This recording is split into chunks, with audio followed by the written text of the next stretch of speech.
Со месена погача, шарени бомбони и сливова ракија се канеа гостите на 9-та пијанечко-малешевска свадба во Делчево. Деверот и шоферката на невестата Виолца Лека од Тирана, Република Албанија и младоженецот Делче Маринков од село град Делчевско, заедно со уште 12 момчиња и девојчиња од културно-уметничкото друштво Гоце Делчев, по стариот адет ги поканија илјадниците гости кои се очекуваат на главната имплементација на свадбата на 5 септември и на 39-тиот меѓународен фолклорен фестивал во Делчево.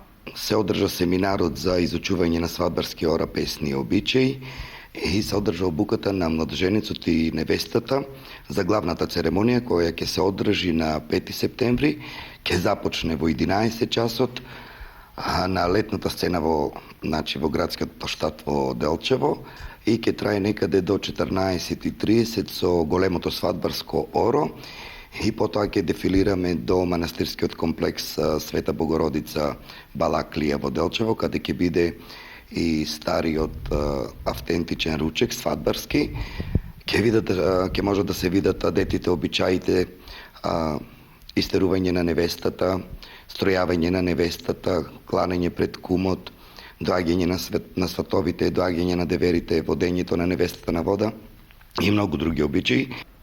Официјално свадбата започна на 30 август со бројни активности, адети и традиција од пијанечко-малешевскиот регион, а ќе трае се до 7 септември со испраќање на гостите од странство. Во четврток на 3 септември дел што е ставен во програмата е меѓународниот форум со учество на уметници од Бугарија и Македонија. Тоа е дел од проектот подобрување на квалитетот на живот и промоција во пограничниот регион за општина Делчево и општина Симитли. Потоа во петок имаме отварање на етнографска изложба, која етнографска изложба ќе биде отворена во 17 часот. Ќе презентираме и пијанечка традиционална храна. 9-та пијанечко-малешевска свадба на која Виолца и Делче ќе ја крунисаат својата љубов на стар автентичен начин под превезот на традицијата е во организација на културно-уметничкото друштво Гоце Делчев, покровител е општина Делчево, партнери општините Пехчево и Берово, а поддржувач Министерството за култура.